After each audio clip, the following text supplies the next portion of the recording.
Get ready with me while I debrief my situationship from hell. Basically, me and this guy met when I went out on a Thursday night with my girls, and we just like hit it off until I found out he was like batshit fucking crazy. We started texting a bit from there, and I found out we went to the same school, and then later on I found out we had a class together. And like my classes aren't big. Like my school, like our classes are pretty small. Like I'd say like the biggest class would have like maybe like 60 people in it, so I don't know how I didn't like recognize him till then. So we had went out a few times. We went to dinner, we went to the beach, we did yada yada yada. And I really liked him. I loved getting to know him until I met his friends. So I met his friends like a month into us seeing each other, and it was just at his friend's house for a little get together, and it was both boys and girls. There was this one girl there that I always kind of suspected like he had a thing with. Maybe they flirted in the past, maybe they've done things in the past, I don't know. But I was always just very suspicious of her. When I had gotten there and I met that girl for the first time, she was just like being very weird with me. Like, you know when girls are overly glazing you to the point where it's like, do you want my man? But during this little getty, they were being super touchy with each other, super flirty, and it's like, again, like I'm trying to give her the benefit of the doubt, so I'm just like thinking like, okay, maybe she just has like flirty personality, like. But at some point during this, the guy I was seeing and the girl went into the host's room, and they were just in there for like maybe like 30 minutes, and I'm like, okay, like what's going on? Like, mind you, I don't know anyone else there, but I'm also a very friendly person, so I got along with like everyone there super fast. And I was just talking to like a bunch of the girls there because the guys that were there were like their boyfriends, and I was just getting along with them, telling them about me and the guy I was seeing and yada yada. But anyways, they come back from the room, and the girl came out like with her eyes all puffy, and it's like I could tell that she was crying, and he just looks like very weird, like his demeanor is completely off. And I asked her, I was like, okay, like what happened? And he's like, oh, the girl's just going through like very personal stuff, like I don't want to tell you and put my friend's like business out there, but like just so you know, like she's just not doing well, like just don't worry about it, blah blah. And I believed him, kind of. I still had my suspicion about her, like I'm not stupid, but I just let it go. And 2 weeks go by, and I meet this girl at a pre-law event for my school. I mean, this girl got super close really off the bat because we were spending the entire event together, and mind you, it was like a 6-hour event. So then me and this girl made plans to hang out another day. Me and this other girl, we just hang out a few days later, and we grab lunch at school after one of my classes, and she's just telling me like I look so familiar, and I'm like, I feel like I have a familiar face, so I honestly do get that a lot. I didn't think much of it.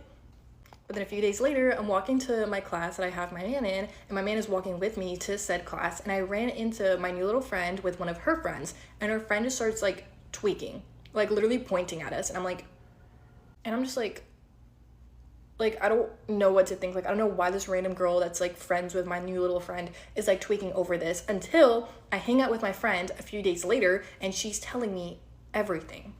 Basically, that girl that was walking with my new friend is friends with the girl that I've been suspecting is in love with my man.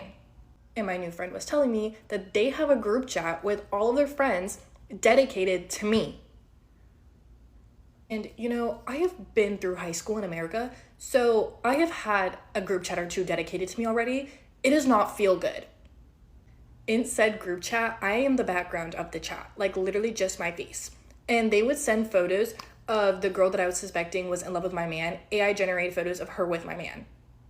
And it was like wedding photos, and it was like them kissing and them holding hands and dating and having children. I'm like, okay, perfect, thank you. I tell my man about this, and he tells me that he always knew. He always knew that she was in love with him, didn't know about the group chat though, but he still refused to drop her.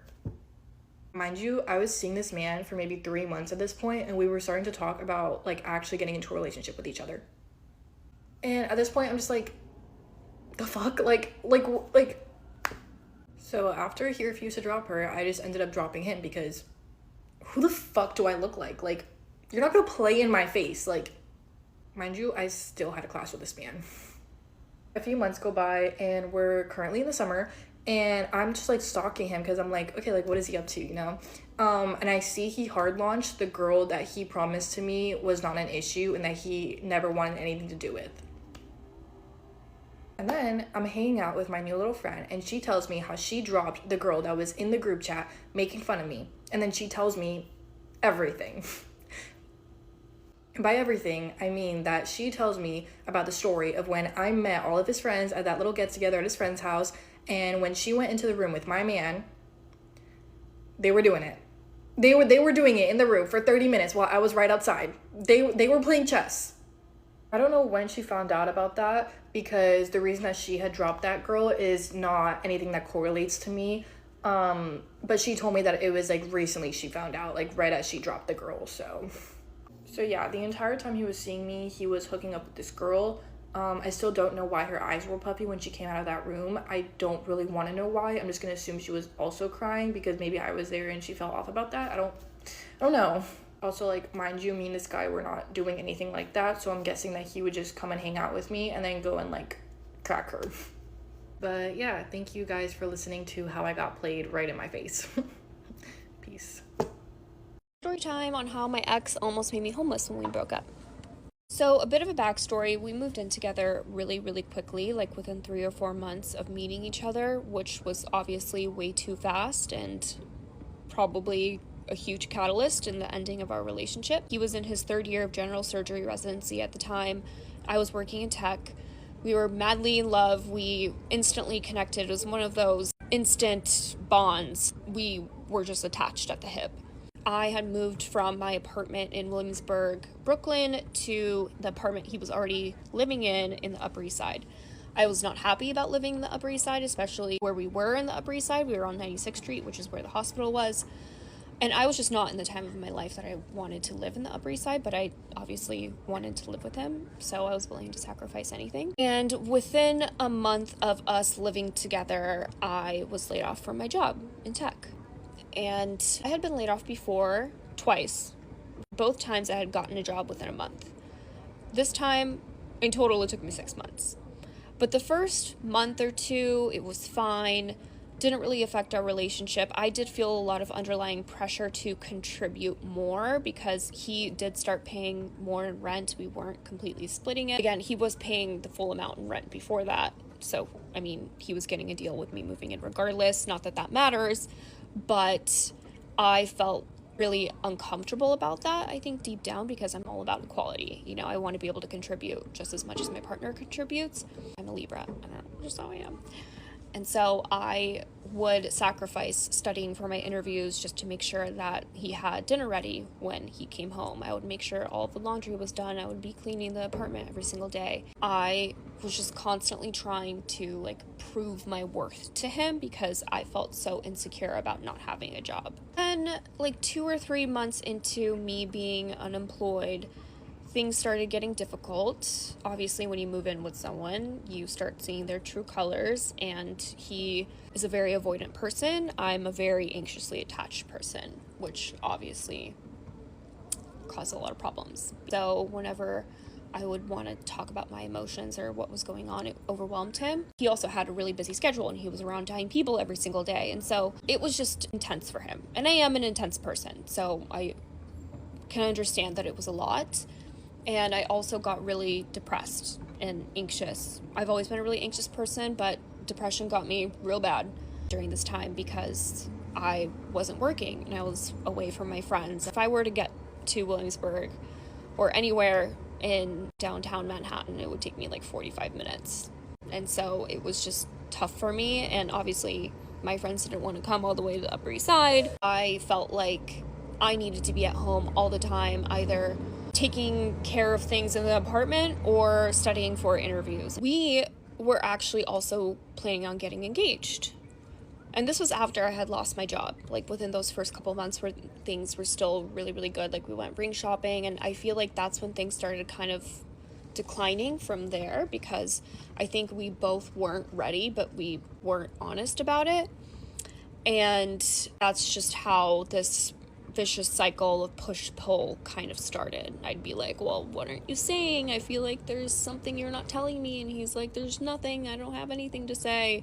He would literally say that all the time. He's like, I have nothing to say. It reached a point where it just became too much for him. I was willing to keep working at it, but he told me that it was just too intense. It was really hard for him to come home after working such long hours to me being at home depressed and sad. And that obviously made me feel like shit, because when you're in a partnership with somebody, you're there for them through thick and thin. Granted, we did move in together really quickly, and so a lot of hard things were happening really fast that we weren't necessarily prepared for, but it still really hurt. So at this point, we're broken up and we're living together, and my number one top priority is finding a job, because if you live in New York City, you can't move into an apartment unless you make 40 times the rent. So I literally could not find another place unless I had a job. He told me that I could stay as long as I needed to. We cohabitated really well. Well, maybe not that well. We honestly still continue to like sleep in the same bed and like sleep together, and which, you know, ultimately later led to us getting back together after this whole ordeal, but that's a whole other story. Then we broke up again. So about a month into us living together but being broken up, I saw a text pop up on his phone. It was from his co-resident, and it was about an apartment, and she was talking about him taking over the lease. And I had asked him about it. I didn't say that I saw the message on his phone, but I was like, are you looking for a new place? He's like, no. He denied everything. And so I did some digging. So obviously I had anxiety about it because I didn't want to be homeless. And I found out that he had already reached out to our landlords and was in the process of breaking our lease, and had plans to take over the lease of one of his co-residents that was moving out of her place. And he didn't tell me anything about it. Every time I tried to bring it up without implicitly telling him that I actually like went through his shit and found out, he continuously denied it. And he didn't end up telling me about it until a week before he actually moved into his place. Luckily, because I had already known, I was mentally prepared for this, and I had to beg my mom to be my guarantor. For context, my mom is a narcissist, and I no longer have a relationship with her. I went no contact with her in early February. Your guarantor has to make 100 times the rent if you don't make 40 times the rent. And my mom was the only one that could help me with that. And it was like fucking pulling teeth, and it was a very emotionally taxing process to get her to agree to it, but thankfully she did. And I'm still very grateful for her to have done that for me, despite no longer having a relationship with her, because I wouldn't be where I am in this apartment today without her. I actually ended up finding a job within like a week of moving into this place. Yeah, my ex had this whole plan and never told me anything about it, and he was just gonna pull the rug out right from under me a week beforehand. I know that when you break up with someone, you're no longer responsible for them, but I think if you were in love with somebody and you break up amicably and you know they're going through a hard time, you do what you can to help them out. I don't know, maybe that's just me. I wouldn't have done that to him, never in a million years. I wouldn't do that to anybody. So hello everybody. I just wanted to share a quick story from the life of working at a small local boutique in my hometown. So yesterday, we'll get to today in a second. Yesterday, I closed. We closed at 6:30, okay? And this lady comes in like maybe 2 hours before we close or something. I don't know. She comes in, she brings up like some vitamins, some serums, some nail file kit things. She wanted to buy all of it. So I'm like, absolutely, no problem, obviously. And then she was looking down in our jewelry case at our Tova jewelry, and Tova is one of our expensive jewelry brands. And so she asked me if she could see a bracelet, so I showed it to her, and she was like, can you hold this for me until tomorrow and I'll come back and get it? And I was like, absolutely, like, I can hold it for you. So I proceeded to check her out for everything else, and her card declines. So she tries again, decline.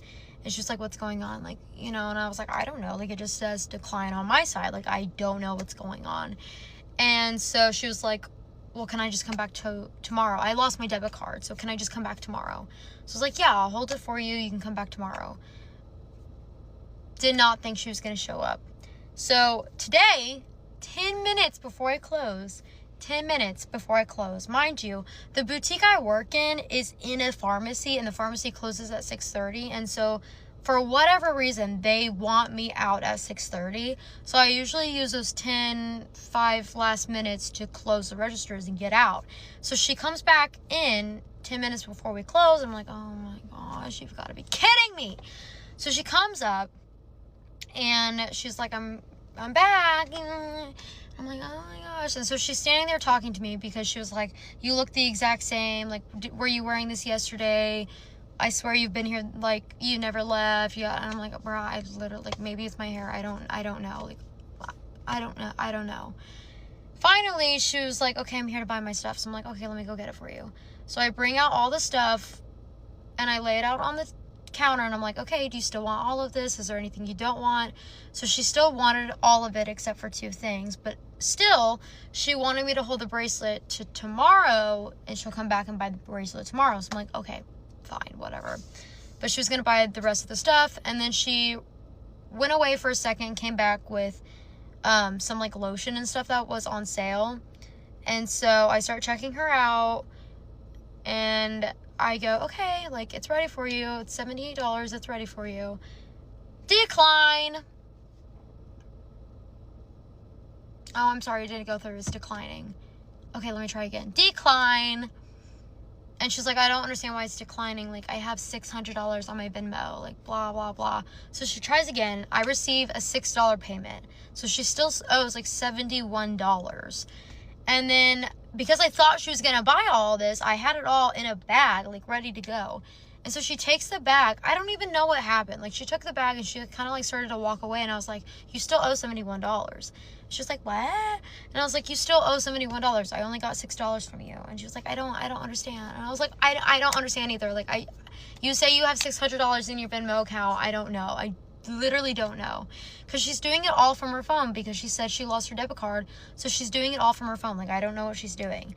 And so she's just, like, kind of, like, she doesn't really know what to do. She's just kind of standing there, like, mumbling, I don't know. Mind you, it's 3 minutes before we close. And I kept saying, like, I'll hold this for you until tomorrow. Like, you can come back tomorrow. Because she was like, what time do y'all close? And I was like, we literally close in 3 minutes. So she's like, okay, hold it for me and I'll come back tomorrow. I'm like, okay. So I held it all for her and she's coming back tomorrow. And I hope she comes when I'm not there. But anyways, yeah, that's like twice now. And I don't ever want to judge somebody based on the way they look. Even though I'm about to judge her on the way she looks. She looks a little sketchy, okay? She looks like she don't need to be spending all this money. But you never know. And that's why I don't want to assume anything. But she's coming back tomorrow. She's coming back. So we'll see if she comes back. And we'll see if she can buy all this. But I'm probably going to tell my boss about it all tomorrow. And see what she has to say. But I'm like, I can't hold all this for you for days. Like, you can't keep coming in here. And your card declining. And then me just holding it for you another day. Like, girl. So I don't really know what's going on, but yeah, that was yesterday and today at your good old local boutique here in the middle of nowhere in Missouri. So live, love, love. Story time about how I almost got kidnapped or arrested. I don't really know what happened.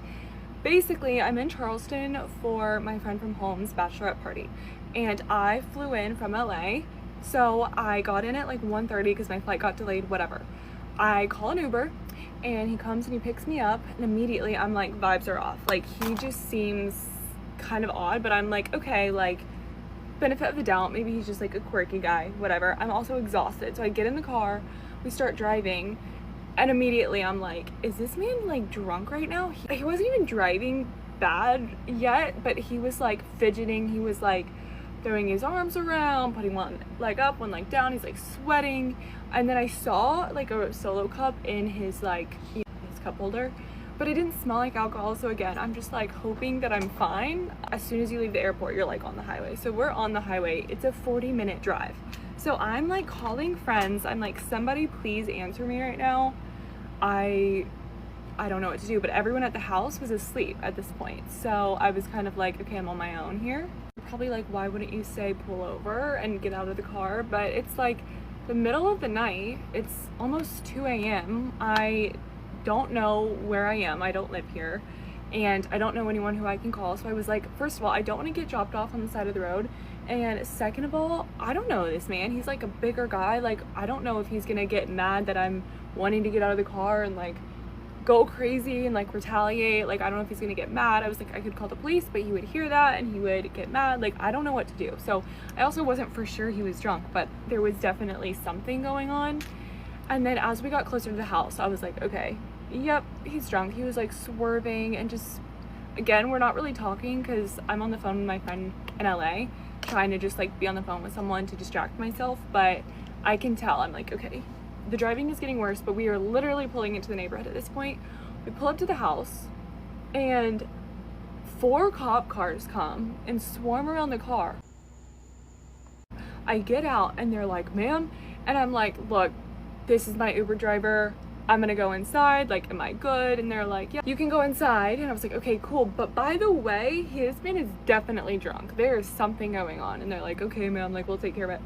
I go inside. They don't even make him get out of the car. Like, I watched the whole thing. They didn't make him get out of the car. And I was like, I mean, whatever. Like, what am I supposed to do? So, but yeah, I don't really know why they didn't breathalyze him. They didn't make him get out. Nothing. And then he drove away. And I was kind of like, hello? Like, can you do something about this? Which I need to report to Uber. I haven't done that yet. I'm going to do it now. Or maybe I'll wait till I leave just because, I mean, he knows, like, where I'm staying. And I don't want to...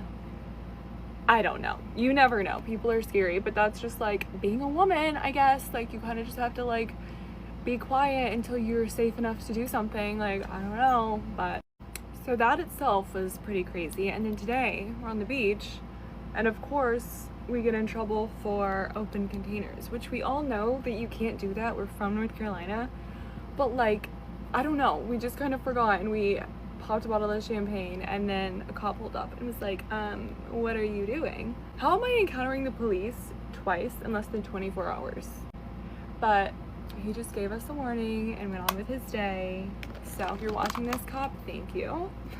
Hopefully that is the last of the run-in with the police. By the way, if you have any good recs for bars in Charleston to go to tonight, let us know. I think Lauren and I are gonna go to the store and get stuff to make Aperol Spritz at the house because beach day is not complete to me without an Aperol Spritz. Okay, I need to go dry my hair because it's looking really ratty, but be safe in Ubers, know your surroundings, and I don't know, that was crazy. Okay, bye.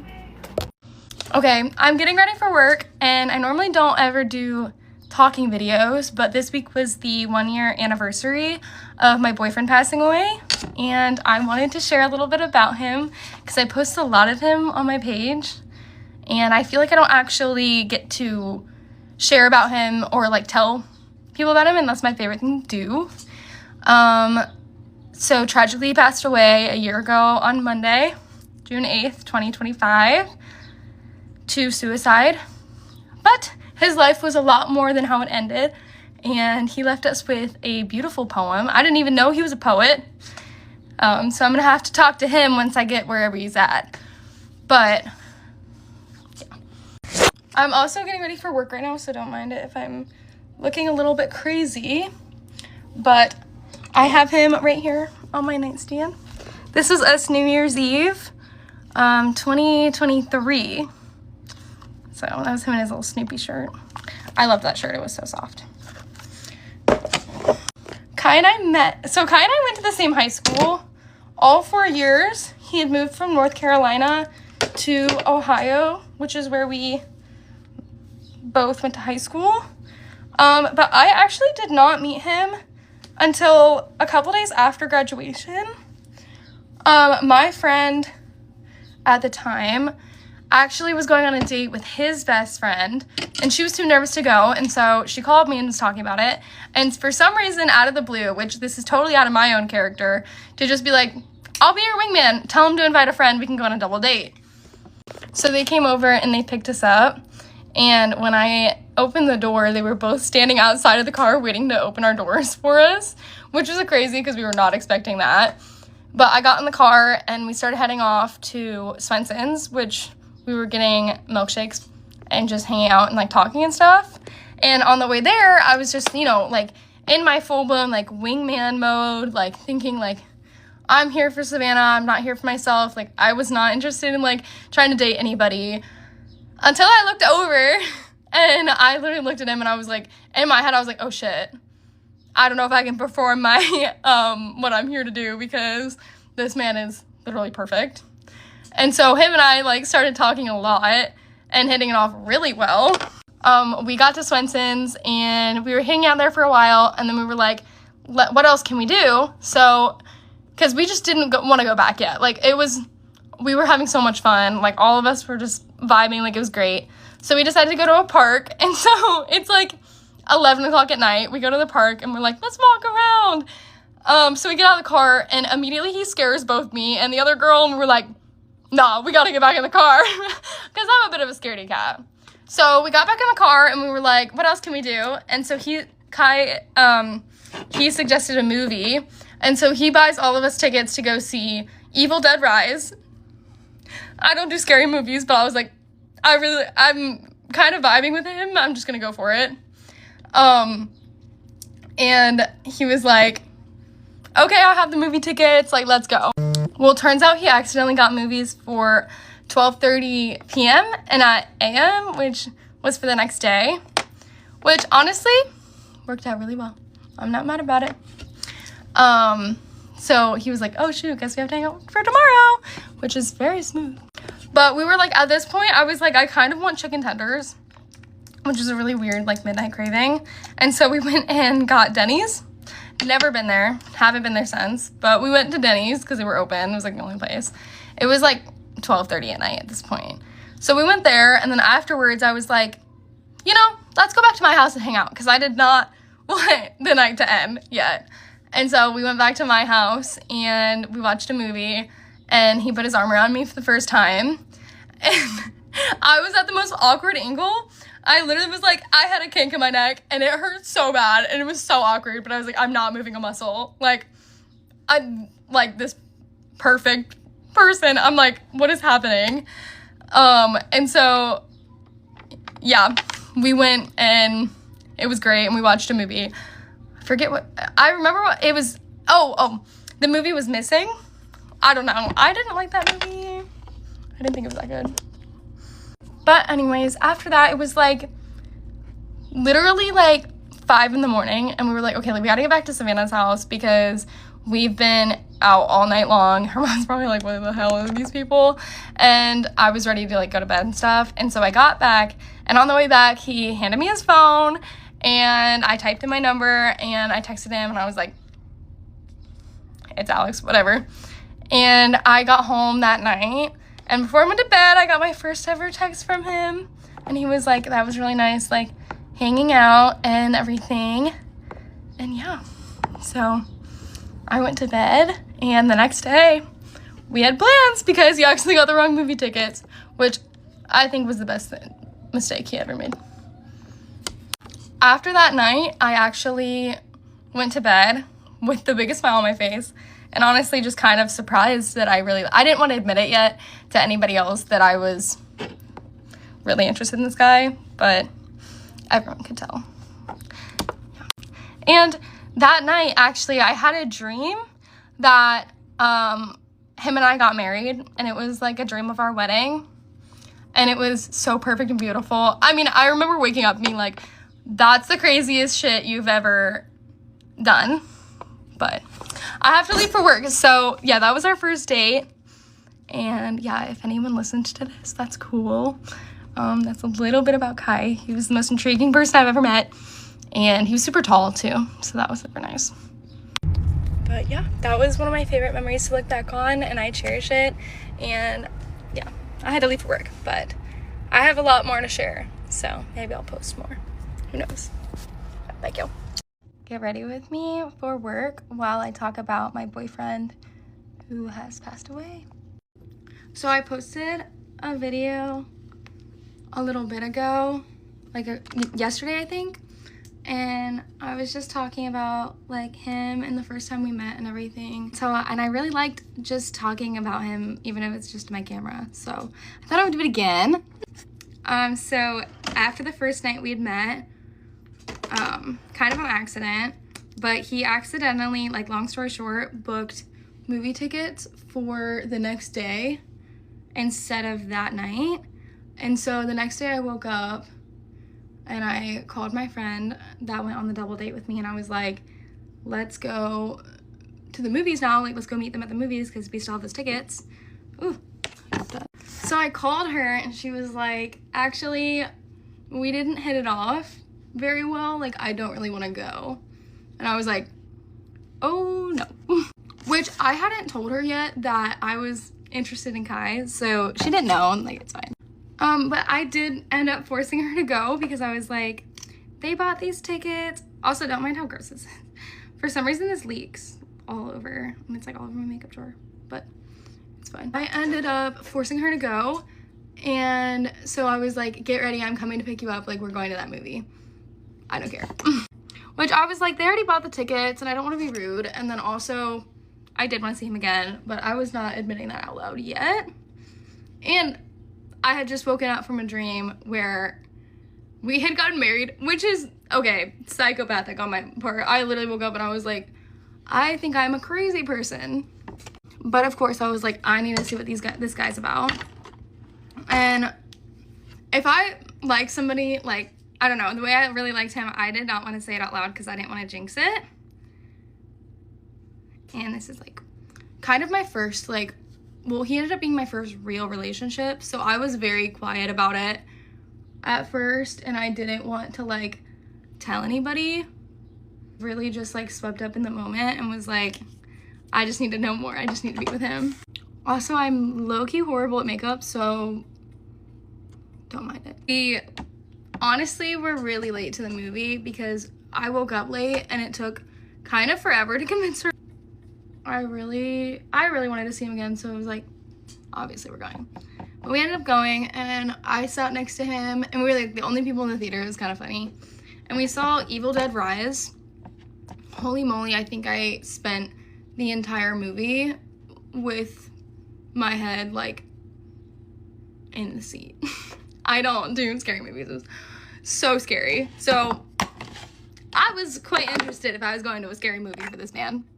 After that, so unfortunately, like, my friend really, like, was confused about, like, if she liked his friend or not, and she kind of was like, I just want to get away from them type of thing, like, I'm kind of terrified of this, and she still hadn't realized that I really liked Kaya, and so she, after the movie was over, she was like, we gotta go, like, and like jumped in my car, and she was like, let's go, like, blah, blah, blah. And I was really sad because I wanted to jump in Kai's car and go hang out with him, but unfortunately that did not happen. So I'm a server, and I was serving at the time at Olive Garden. Crazy stuff there. I've got definitely crazy stories with that. After my shift that night, I do my best to remember all of it because I don't want to forget a single moment I spent with him. So after I had finished my serving shift, I think it was that night or the day after, but I texted him and I was like, I really want a milkshake. Do you want to go get milkshakes? And he was like, yeah, I'll pick you up in 10. And I was like, I'm doing my mascara, but I can't talk when I do it for some reason, so I'll be right back. So he comes over and he's on his way, and he only lived about 8 minutes from me, and so I was in the kitchen with my little sister, pacing back and forth, literally crying, throwing up, so scared, so nervous, because it was my first time being alone with him, and which was fun. I mean, like, I was gonna be fine, but I also was horrified because I also don't hang out with guys, like, at all. We went to Swenson's again to get milkshakes just because they're open late, and it was kind of late. And the funny thing is, the first night, so like, a couple days prior, when I ordered my milkshake, I ordered the wrong one because I was too nervous to order the one that I wanted. I don't know what was wrong with me. And I ended up doing the same thing again, and I ordered a chocolate milkshake instead of vanilla or coffee, which I don't really like chocolate milkshakes all that much. I do, but I don't. I can't finish the whole thing. And so the first night, I handed it to Kai and I was like, can you finish this for me? I can't finish it if you want it. And he finished my milkshake. And then the second time we got milkshakes, I got chocolate again because I just panicked and said chocolate. And he finished that milkshake too for me. We ended up having a really good time, and he ended up kissing me. So I was very happy. But yeah, I guess that was like our first just us official date, kind of. Both of us were just feeling it out because we were kind of like, I don't really know what's happening. But yeah, that's our first official date, I guess you would say, and the first time we kissed. So, love Swenson's, love Kai. It was great. And thanks for listening, I guess. I don't know. I kind of just am posting these for myself because I don't want to forget anything, and I also am using it as like a little bit of a video diary to remember everything about him, because I can finally talk about him without crying, which is really nice, and talk about all these stories. So I thought I would just talk to my camera and post them, and if anyone wants to watch them, you can, because I think the whole entire world should know about him. But thank you so much, and I hope you have a wonderful day. I got into a fight with my sisters over Taylor Swift, but it was actually a lot deeper than that. So let's talk about it. I am also going to preface this video with the fact that I will not be providing receipts because I don't think that it's very fair of me to go back and dig through text messages. An important thing to note from this story, though, is the pattern, right? It's not the messages, it's not what was said, it's the principle and the pattern, okay? We do have a guest joining us for this story time. This story takes place a little over a year ago. I was in Maui at the time. I will say I used to be extremely reactive, and now I understand why. I think it's because that's how they would talk to me. So let's keep that in mind. Maybe I was too harsh with these text messages, but again, it's not about the messages. That's why I'm not showing them. The conversation goes a little something like this. One sister texts, "Taylor Swift got engaged. You fools made me wait until I was scrolling to find this out." I say, "I'm sorry, but T-Swift might as well be a rando on the street to me." She goes, "Not the vibe I came for." I said, "I'm sorry." And another sister says, "I'm also not a Swiftie." And another sister, I'm paraphrasing, she does not consider herself one. I mention, I haven't seen anything that makes me think she's funny or has a lot of personality. Okay, and this was me just explaining why I don't follow Taylor Swift. That's a requirement a celebrity would need to have if I were to follow them. Does that make sense? I'm not saying she's not funny. I'm saying I have not seen anything that's made me want to go and follow her. And for me, the criteria is personality, humor, things like that. Okay, moving on. I mentioned I don't really know what there is to like, which is true. That's why I'm not a Swiftie. And I say, "I'm sorry." And the one sister that brought this up goes, "You're not sorry." I know immediately that I've pissed her off. Another sister chimes in, "Why does she have to be funny?" Another sister basically says, "Her music is great. She's a genius. She does a lot for people. She seems super kind to me." Great. I can understand why you would like her then. I haven't seen any of that. In fact, the whole "It Ends With Us" drama, if anything, I was seeing negative things about Taylor Swift. I said, "My bad, yeesh," and this is where, again, should have handled it better. I will say that. I was definitely feeling attacked. I was like, holy crap, I had no idea. I would not have made the joke about not knowing about her engagement if I knew they all liked Taylor Swift. So I said, "Didn't know y'all were in a parasocial relationship with Miss Taylor Swift." Should have said that kinder. I can understand that they would get mad at that. Let's get back to the point here. They were already upset because I said I didn't like Taylor Swift, right? Looking back at this now makes me a little sad. I wasn't really allowed to have my own opinion. It had to be what everyone else thought, and again, just not a lot of room for individuality. I couldn't even say, like, I don't like Taylor Swift, sorry guys, without being met with confrontation and at least 3 or 4 other people all joining in. There is a sister in this group chat that said, "Also not a Swiftie." Sibling dynamics like this, which is kind of the point of my video, not only are you, 1, going to feel like you're being bombarded, but 2, no one's gonna stand up for you, okay?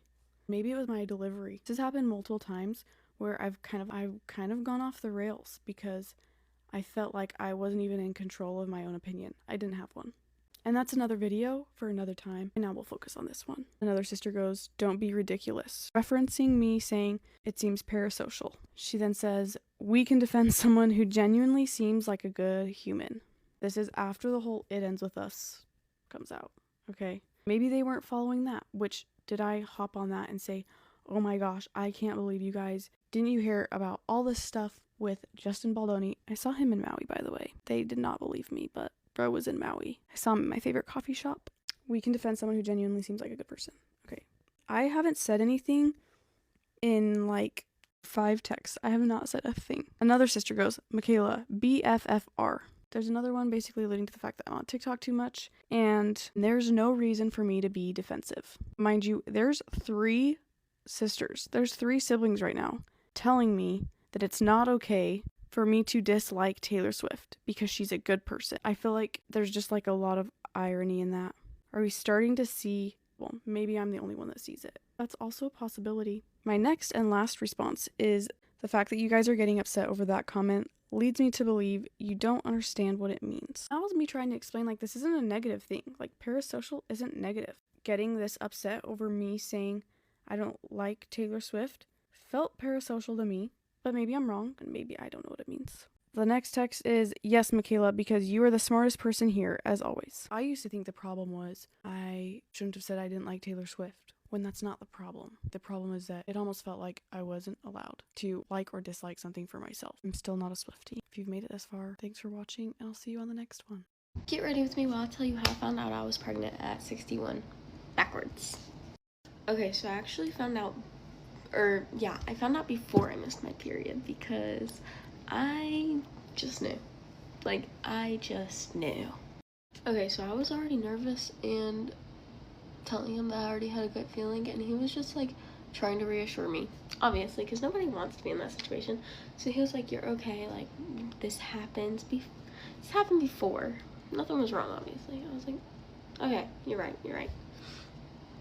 You're wrong. Okay, so I had work after this, actually, and I was in the bathtub because I was taking a bath before work. I was really tired. This was one of the things that I freaking wish I would have paid more attention to. I was sleeping in classes. Not even ever a nap person, but I was sleeping in every single class period, coming home and still sleeping. Obviously something was up. So I was in the bathtub and I was like, no, I need to buy a test today. So that's exactly what I did. So I took it in the subway bathroom because that's where I work. I'm getting ready for work right now. So I took it in the bathroom. I FaceTimed him. I took it on the phone with him. Before I could even wipe, it was positive.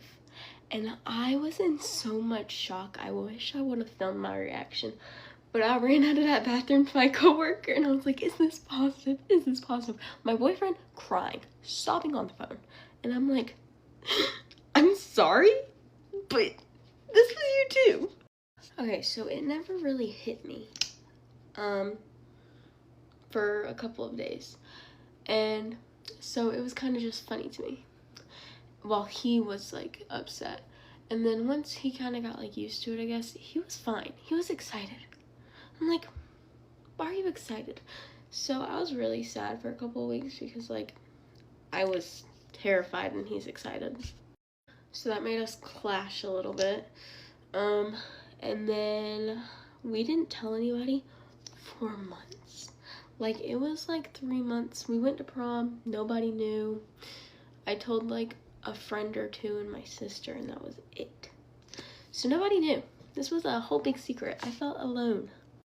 And I wanted to get cheesecake so bad. I don't know why. I always wanted cheesecake all the time. And my dad made a joke and he was like, oh, your period's coming. And I was like, I missed that. I didn't say that, obviously, but it was definitely coming to my head. I tested 8 million times after this because I just couldn't wrap my head around it. I was like, this is not real. It's not. It is in fact real now, obviously. And if y'all have any questions, I'd be more than happy to answer them in another video if you just comment them under this post. Honestly, my boyfriend, I think, reacted the best out of anybody. And, well, I mean, my sister too, but I think she was just in disbelief. She didn't believe it. She would not believe it. She kept telling me that it was false positives. And that is honestly pretty much how I found out. It was nothing too crazy. I don't know. It's just nothing crazy. But if you want to know how our parents reacted or other people reacted or what happens at school, I don't know. I'm more than welcome to share. Alright, that is all. Thank you for watching. Hey y'all, get ready with me while I tell y'all the story about me and my ex. It's pretty rough, so buckle up. So we started like sending photos back and forth on Instagram in July last year because I didn't have Snap. But I actually liked one of his best friends at the time. But I didn't think like we would go anywhere because he was like super popular and like super known. And he literally talks to like every single girl. So we were just sending photos. But I was still like kind of texting one of his best friends. He didn't know that I liked him, but we talked all summer. Call the friend Tyler and we'll call my ex James. So I texted Tyler and I was like, are you friends with James? And he was like, yeah. And so I told him that he like was texting me a lot. And then he posted an Instagram story and it was like, James did. And it was like, this girl needs to lock in already. So my best friend texted James and was like, who's this about? And he said, Olivia. And I was like, whoa, what? So I asked James what his story was about because he didn't know that my best friend like told me, I guess. And he was like, it's about you. So I was like, whoa. So I texted Tyler and was like, James just said he likes me. And he was like, if you want to go for that, you can, but he's kind of known as, oh. And I was like, yeah, I heard that about him a lot. So I texted James and was like, I don't think I'm what you want because I've heard like things about you that aren't really me. And he was like, no, I promise I've changed, like that's not me anymore. I was just like, yeah, I don't know about this. And he was like, okay. And I said, just give me some time to think. Because I did find him like really attractive, but I just heard the worst things about him. So then school starts up and me and Tyler are still like talking. We always just like texted as like friends. Like it was never like we were actually like talking. So me and him were just still texting, and then James would text me and he'd be like, I saw you at school today. I'm like, I didn't see you. I didn't see James for like the first week. I was like, do we even go to the same school? Because I don't see you like ever. And he was like, I saw you in your Spanish class, but I was too scared to say anything. I was like, bruh, scared of me? Then me and James started talking daily and I started catching feelings and I just like couldn't help myself. So we started like actually talking. But here's where it gets rough because Tyler got really mad and blocked me on everything. So September 3rd, me and James started dating and it was good. Like it was really good. I really liked him. I kind of just like stopped thinking about Tyler because of course I was with James. Then I kid you not, 2 weeks into dating, James basically already like micro cheated on me. I don't know if this is micro cheating or actually cheating, but he wrote down his number on a piece of paper and gave it to a girl. The girl actually gave me the piece of paper with his number on it. So good job to her. That was the first sign, but I still stayed because he really convinced me to. So fast forward to around Halloween. I was at this Halloween party and that was the first time we actually broke up because he broke up with me while I was at a party. And it was actually terrible because I was literally like crying the whole time. So then we've been broken up for maybe like a couple weeks at this point. And the last football game rolls around and me and my family watch it on the big screen and it was just sad. I haven't told my family that we actually broke up. But I texted him after the game and told him like good job and how good he was the whole season, and that really sent him. And he said, Olivia, I'm so sorry I took you for granted, but I still love you. I'm pretty sure that started Thanksgiving break, so we didn't see each other for like a whole week after he told me he still loved me. But we FaceTimed literally every day, and it was like the sweetest FaceTime calls. I don't know, I was like obsessed all over again. He asks me to be his girlfriend again over the phone. Of course I said yes. We were really good. Of course, a couple weeks later, started becoming best friends with this girl. Let's name her Haley.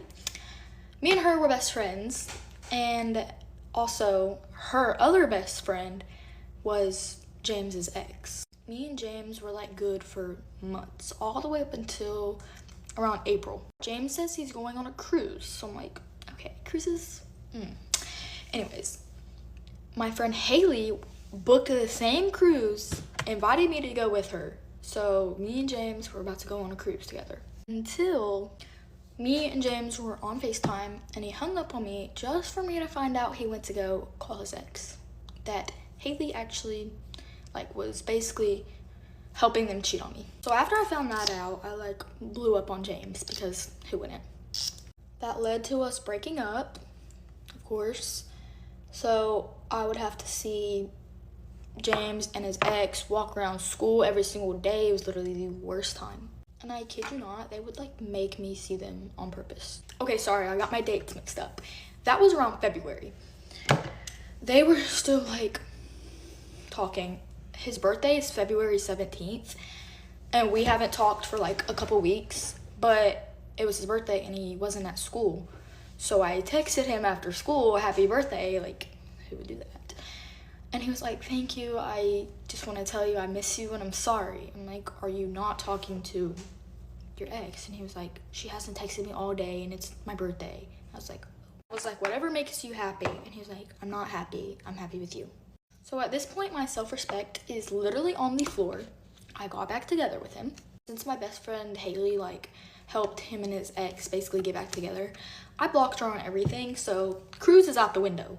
So she invites the ex, James's ex, to go on the cruise with her. So that's the plan as of right now, for James and his ex to be on the same cruise.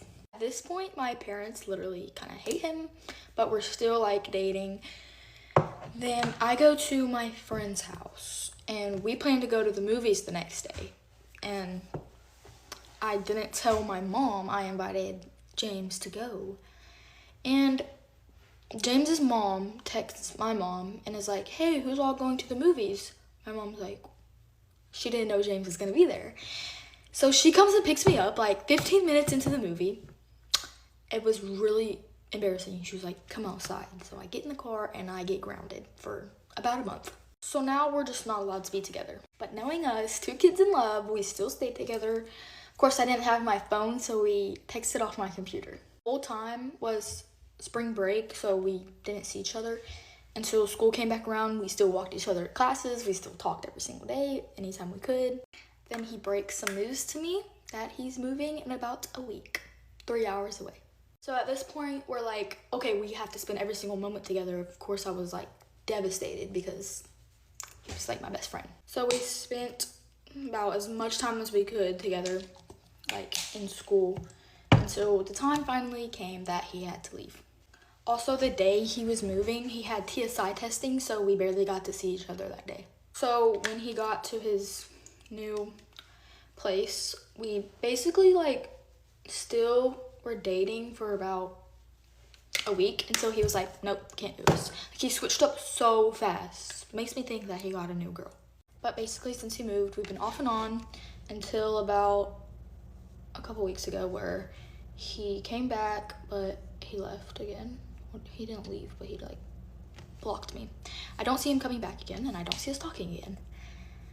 But his best friend did unblock me, so. So that's basically the end of our story. There's more details, but that's just the short version. Bye, love y'all. I'm making a story time about my time in rehab when I walked in on a girl who... So basically, this is my second time in this rehab. I had already been in there before I got kicked out for over-involvement with guys. But anyways, I was on probation. I'm still on probation. But anyways, I was on probation and I was too much again. I never stopped because that rehab sucks. And so they sent me back. I called the director of the place and I begged her to let me come back. She was like, yeah, I guess, or whatever. She was like, we'd love to have you back, da da da, I believe you've changed. And I was like, yeah. And so I got in there. First day there was beef. This girl who was there was getting kicked out and she was trying to fight my mom. And my mom was like, okay, then let's fight. It was really funny. But anyways, and so then like it was just me and this one girl, we were chilling, and then this girl, we're gonna call her Hannah, she came and we all got really close. And like the rooms are like, it's like a hotel kind of, and so the rooms are like separate, but me and this girl's rooms were like right next to each other. Like there's the big doorway kind of like that goes out, you know, and so our rooms are right next to each other, so the cameras can't see us, so we would like go into each other's rooms and like hang out and stuff. And so one day we were doing this like the trick that like makes you pass out, where you're like you know, and she was doing it, and then a worker, like the little workers that work there, the floor staff, she walked in on Hannah doing that, and I was like, bro, like I was telling her, I was like, you're like, that's dumb, like you're being dumb, like they're gonna kick you out. And she was like, I don't give a fuck, like I don't even remember what she was saying, but she was basically just saying that she didn't care. And I was like, okay, bro. And I was trying to like help her out because she had like stuff going on, and that like if she got kicked out, like bad stuff would happen. I'm not gonna like expose her or nothing, but and so we're like kind of arguing, and I was like, trust me, like juvi's not fun, da da da da. And she was like, you know, whatever. So she got upset and she went upstairs to her room, and she was wearing my pink pro clip shirt, and I was like, there was 2 other girls there, and I was like, shit, let's go get my shirt back, trying to be messy and shit. So we went up there, and I'm, you know, because the cameras can't see me, I'm banging the fuck on her door. I'm like, give me my shirt back, like da da da da, just like I was being hella bully, like I was being really rude. And so then she wasn't like answering, and so I opened her door, you know, because the cameras can't see. So I opened the door, and I'm like, she's not in there. And in there we have a bathroom in our room, and the bathrooms have a lock on the door, so I prop up her door with her shoe, and I try to open the door, and it's locked, and I'm banging on her bathroom door and telling her to open it, just being hella rude and hella disrespectful. And so I'm like, all right, whatever. And I come back out, and me and the other girls were like, let's just go back downstairs, like whatever, fuck it, like I'll get my shit back later. And so we walk downstairs, we're like barely down the hallway downstairs, and we hear this loud crash. And so we book it upstairs, we're still trying to be quiet, and we book it upstairs, and I open her door, and I'm like, I don't see nothing. I try her bathroom door again, she's not answering, I don't hear anything anymore. Like I didn't hear anything at all in the first place, but I didn't hear nothing. And so and then so like I'm like, okay, bet, then I'll just sit out here and wait. And so I keep her door, I'm sitting outside of her room on the floor waiting for her. The girls are sitting like over there, so like, you know, because it's not their room, so they can't go where I'm at. So I'm just waiting there, I'm looking in her room waiting for her to come out, because she has to come out at some point, like. And then I was being so rude, I was being hella bully. And so then I'm waiting, I look in there, she opens her bathroom door, and she sticks her arm out with my shirt in her hand. So I go in there to get my shirt, and the door's open, you know, because her arm is out, and I immediately see glass everywhere. That loud crash that we heard when we went downstairs was her. She broke her mirror, so we have mirrors in there, and she broke her mirror, and there's glass everywhere. There was like blood like everywhere, like she tried like you know, like the things, and then, you know, like, you know, and I literally, like, I had already grabbed the shirt, and I just like dropped the shirt, and I like ran downstairs. I was like, she just like, and so I like ran downstairs, and I told the girls, and we were like, oh fuck. So I ran downstairs, I'm like, call 911, call 911. And so the staff, we love this one staff, she's great, we're gonna call her, she's not gonna have a name, but she goes up there in her room, she's laying there with her, like trying to help her, and I'm telling them, call 911, call 911. They're not doing shit.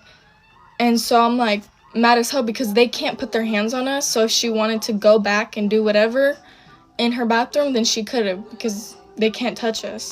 But that day was our call day, and so I still hadn't made my call yet. So I'm like, let me call my mom.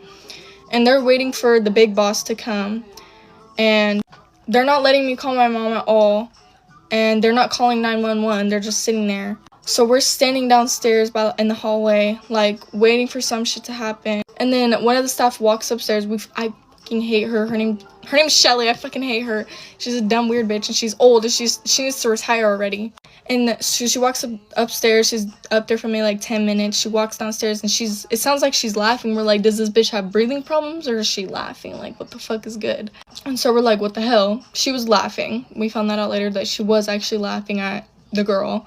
Crazy, you're a grown woman. So I'm like, what the hell? Then the big boss shows up, and I'm like crying. She gives me a hug and everything, and I'm like, I don't want to go home. I don't want to go home. She's like, you're not gonna go home. But before she showed up, they had like called her, because I was telling, let me make my call. So they called her, they let me make my call to my mom. My mom got 3 different counties involved. The cop showed up to do a wellness check and everything, and my mom was like, I'm coming to get you. So I'm telling the big boss, I'm like, I don't want to leave, like, don't let me leave, like, da-da-da. She's like, if anything, this is more reason for you to stay, like, you're not leaving. And so I was like, okay, good. Like, I thought we were chilling, you know. They end up taking her to the hospital, and she's there for I don't know how long, but we, you know, obviously I'm traumatized. Like, I found her, you know what I'm saying? Like, I'm traumatized. I don't want to do anything. I feel sick. And that night was like movie night or something, so we were supposed to be watching a movie, but I didn't feel like doing shit. So, you know, and they were fine with that, you know what I'm saying? Like, the staff, they were chill with that. And then we go to sleep, obviously, whatever. They're cleaning out her room. We have no idea what's happening with her. The next day, we're sitting out in the courtyard, and there's windows that can see inside. And we know where her new room is because we know that she came back. And she walks out of her room. I get up and I run inside, and we all run inside, and I'm just like, I'm so sorry, I'm so sorry. And she's like shaking. She gives me a hug. She's shaking, like, she's like, they told me I could talk to you, and they wouldn't let me talk to you, like, da-da-da-da. And, like, we're hugging and everything, and, like, we go take our meds because it's med time. That's why she came out of her room. And so then we take our meds. We're sitting in the coffee shop, and we're just talking about this. We're like, this is crazy. Like, this place is horrible. Like, and that night, they called all the girls' parents. They called everybody's parents, and they were like, everything's okay, because they don't want us to leave. And we're like, they don't want us to leave because they don't want us to tell nobody about this because they're not handling it right, you know, and everything, you know. So we're just sitting there talking about it, like, this place is fucking crazy, like, this place is fucked up, like, all that. And apparently they didn't call 911 because the cuts were superficial. They had to glue it back together, so I don't think that's superficial. Superficial, I don't know if it means, like, they're not deep. But anyways, we're talking about how this is crazy. My counselor comes, she's like, come out here and talk to me, and I'm like, okay. Because we're sitting in the coffee shop, she's like, come in here and talk to me. I'm like, all right, bet. You know, I'm figuring they're going to talk to all of us about everything. So I come out, and I look in the lobby, because you can see down the hallway and see the lobby, and I see my mom. And I'm like, what the hell? She's like, your mom's here to come pick you up. And I was like, what the fuck? Why? Like, da-da-da-da. And she's like, you threatened a staff member. Because when Shelly, the dumb freaking staff, when she was laughing, I was like, oh, fuck no, like, I'm going to beat her. Like, you know, like, I was just being messy. And I was like, that bitch can catch my fade. Like, da-da-da-da. So I guess I threatened a staff member. So they kicked me out. And they took me straight to juvie. But that's the story. That's the story time. That was at Sundown freaking ranch in Yakima, Washington. That place sucks. Don't ever go there. It sucks. The counselors are cool and the staff is pretty cool, except fucking Shelly, that bitch. I hope she gets fired. I hope she got fired. They don't handle their shit right. They didn't even call 911, and I hate that place, and I think everybody should know. Thank you for listening. Dobby, where are you? Dobby is a free elf, Harry! Dobby is free! Okay, so I want to share this story time that is honestly kind of unbelievable, and I'm a little bit less traumatized now by it, so I think I'm ready to talk about it a little bit. But if you stay at the Marriott, this is a little bit of a PSA, and I do want to preface this by saying that this might not be all Marriott's policy, but it was the policy at the Marriott that I stayed at, and I don't really want to specifically say where, but it was a Marriott. Okay, backtrack.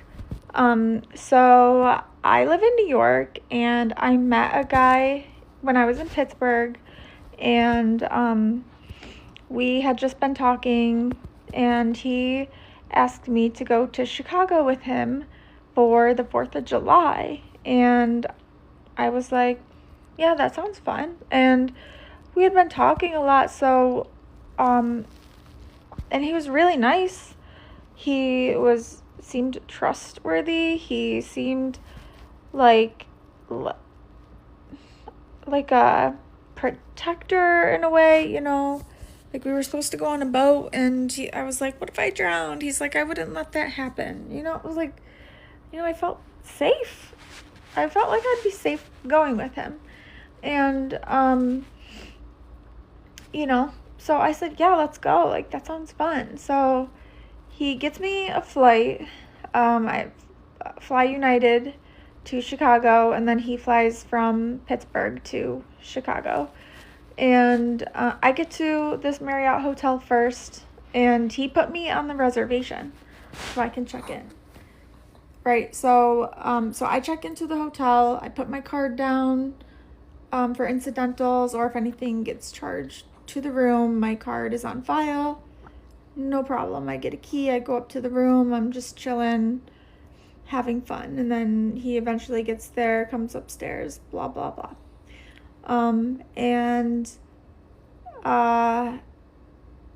Yeah, I'm able to, you know, I got my nails done, and I just say my name, and it gets charged to the room. It's like no problem. It's like, I'm on the reservation, he's on the reservation. It was fine. And then,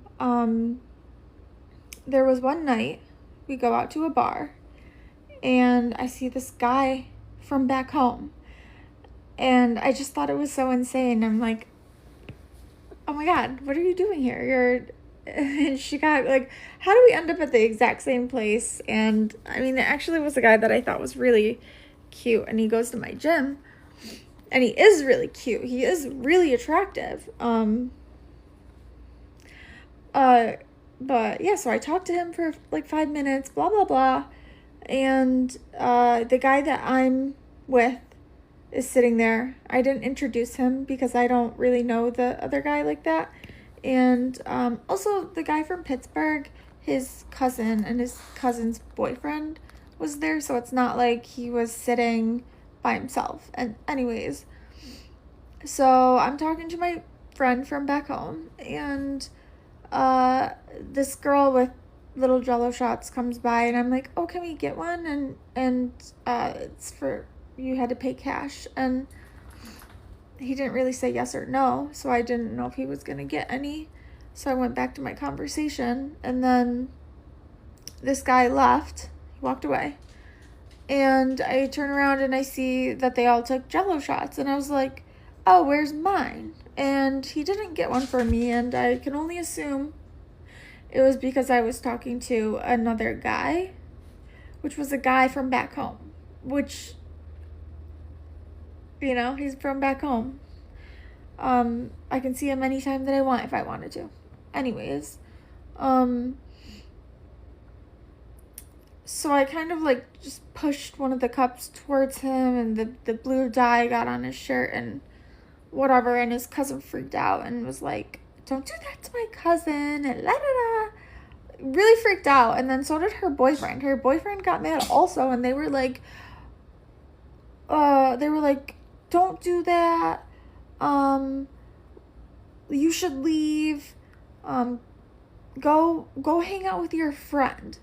Like, they clearly had some conceived perception of this guy that I talked to for a few minutes, and I don't know if it was, I don't know. I don't really know what I did wrong, but they were really very much like, go hang out with your friend. You can go hang out with him. I'm like, who am I going to hang out with? Like, where am I going to go? And so I got really upset, and I was pretty drunk, and so I left the bar, and I just went to go cool off and let them cool off. And so as soon as I get outside of the bar, I go to call him, the guy from Pittsburgh. He blocked me. He just blocked me. Like, he invites me to Chicago, and the second I'm away from him, he just blocks me. Doesn't care if I'm safe, like, whatever. I'm like, okay, well, I have nothing to do, so I'm just gonna Uber back to the hotel. So I Uber back to the hotel. I get there. Oh, I don't have a key, by the way, because we had already like discussed. I was like, I hate being in charge of the hotel key. Like, I don't want to carry one. I don't care to carry one. Like, I don't want to think about it. So I didn't have one in my bag. I didn't think I needed to. So I go to the front desk and I say, oh, I left my key upstairs. Can I get a new one? And the girl says, oh, there's something wrong with my computer. Hang on 1 second. And they said something about how they had to check and make sure the room was safe or some BS because he tried to make it so I couldn't get into the room. And he blocked me. So he was trying to keep me from the room where all of my things were and wouldn't let me contact him. So basically tried to strand me in Chicago. Mind you, I was in like shorts and a t-shirt, like hardly had anything on me. But luckily they did let me into the room because I'm like, I'm on the reservation. All my things are up there. You're not gonna do that. So I go up to the room. You know, I'm cleaning. I took a bath. I was relaxing. I had another drink. I was listening to music because he blocked me. Like, I had nothing to do. Like, I didn't know what to do. I didn't know anyone. I didn't want to go walk around Chicago by myself, so I just waited for him to come back and thought things would be fine. I went to bed, and then I wake up to pounding on the door. Oh, because I locked the deadbolt thing on the door when I was taking a bath. So I wake up to pounding on the door, and it's him and security. And he wants me kicked out of the room. Yeah. He wanted me to leave. It's 3 a.m., by the way. 3 a.m., I'm in these pajamas, and he wanted me to leave. And pack my things and leave. And I'm like, where am I gonna go? It's 3 a.m. Just come to bed. Just go to bed. And I'm like, I'm not leaving. So they go downstairs, and I know security's talking to him for a while, and security comes back up. They're like, no, he really doesn't want you to be here. He doesn't feel safe with me in the room. I'm 5'2". I'm like 115 pounds soaking wet. Like, and this man is like 6 feet something, like 200 pounds. He was big. I'm like, oh, he doesn't feel safe. Crazy. Because I pushed the little cup at him. And so I'm like, I'm not leaving. I have nowhere to go. Like, I can't like just book another hotel room. It's so expensive to stay in Chicago. I'm not gonna do that. He needs to just come upstairs and go to bed. And I think I'm gonna have to do a part 2. Damn it. All right, part 2 of this crazy story from Chicago. So, so security goes back downstairs, talks to him, and they're down there for like an hour. Security's down there for an hour. And I think they might have come up another couple more times, just back and forth, telling me that he's just so adamant. He's down there really playing victim. And really just sticking to his guns that he did not want me there. And that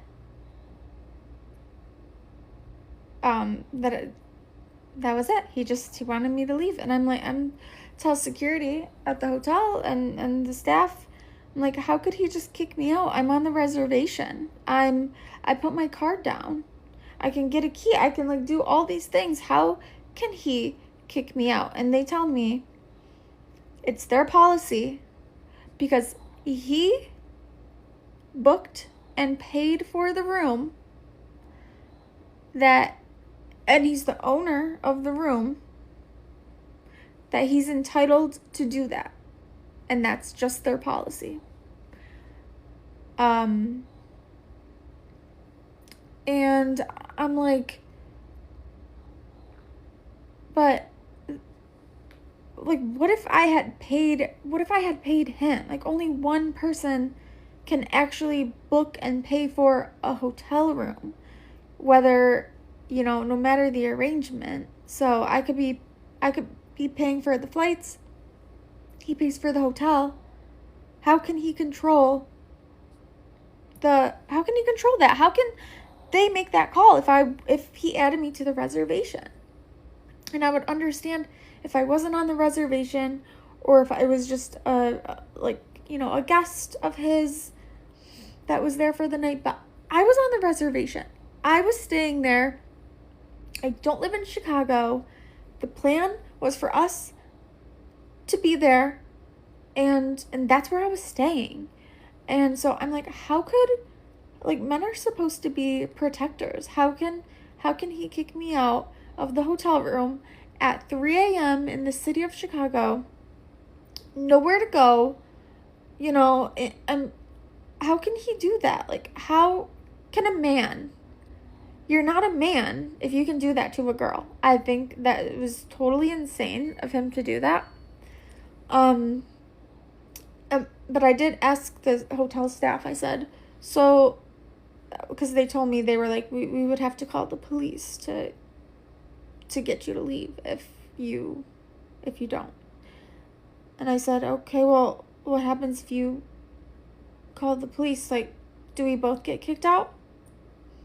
And basically, like, yes, if the police have to get called, or, if I'm refusing, if I'm, causing a disturbance, they could have completely kicked us both out, And, I'm like, well, does he know that?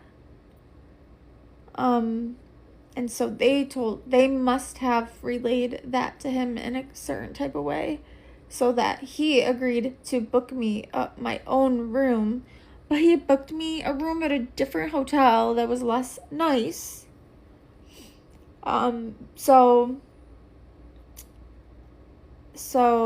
they did still bring police. So Chicago PD comes up. The hotel, there's literally 5 men outside my hotel room. And they're like, yeah, you gotta pack your stuff. We'll wait for you out here and blah, blah, blah. And I'm like, how is this even real? How can this truly be happening? Sure enough, it was really happening. This guy was really doing this. All over because I talked to a guy and then, pushed a little paper cup at him. But I think it was mostly over talking to a guy, and he just wouldn't admit that. So I packed my things, and, once I cleaned up all my stuff, it's this hotel room is empty. When he walks up there, he's gonna be sad, because he's, the girl that he was supposed to be with and have fun with, that literally, girls bring, life into things, I feel like, and... you're gonna be sad sleeping by yourself, and you should be sad, because I feel like you're an excuse of a man if you can do that to a girl, because I think you have to do something so terrible to get that kind of treatment from a guy. And so yeah, I go downstairs, he's sitting there, and if I was the way he was trying to portray me, I would have caused a scene. I didn't even say a word to him. I hardly even looked at him. But I just sat there. The police offered to take me to my hotel. I feel like the hotel staff, the police, they're all actually, they were men. They understood. They didn't want to... They could see right past him. He's a little bitch, because... They probably felt like it's unbelievable also that a man would do that. But And I know that this staff was just following like Marriott's policy, but this is just something that you should know if you're staying at a Marriott, especially if you're staying with a man that booked the hotel, because at least the one I stayed at, I was told the policy is that whoever booked it, paid for it, they're the owner, they can kick out anyone. Anyone. Doesn't matter if you're on the reservation. Doesn't matter how long you were staying there already. Doesn't matter if you put your card down and checked in. Whoever booked and paid for it, it's their room. They're in charge of whoever's there. I didn't know. So it's kind of unsafe if you're traveling with a guy. Any guy. Actually, anyone. You're traveling with your friends. And you all split a hotel room, and the person that booked it, they can kick, that person can kick all of you out. All the friends out. That person is mad at you. She has the right to kick all of you out under Marriott's policy. That hotel specifically policy. And it doesn't matter if you paid your portion initially, because you would have to probably prove that in some way. But right then and there, like, they weren't taking any of that, because it's just not how their policy at that hotel specifically worked. And so yeah, I go to my new hotel. It's actually not that bad. Kind of liked it.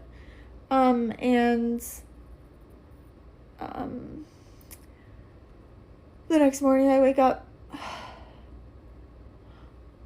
my flight is canceled. Or he tried to cancel my flight home. And thankfully, United wouldn't let him actually cancel it. They gave me a flight credit in my name, which was actually a really big flight credit. So, because he must have paid a lot for my seat at the time. And then when I rebooked for the same day, it just at a different time, it was $200 less. So now I have a $200 flight credit on top of the fact that I rebooked my flight first class. But I know, I know that his intent was not for me to have a flight home. His intent was to get refunded. But he says, I'm like, how could you do that to me? And he says, well, I got you a hotel and you had a flight credit to get back home. So he doesn't even he won't even admit to anything that he did wrong. He's just like, okay, well, it still worked out for you. So what's my wrongdoing here? And so, yeah, that was super traumatizing. Super traumatizing. And I'm a grown adult. I should have known better, but I don't know. I guess I didn't. So I'm telling you.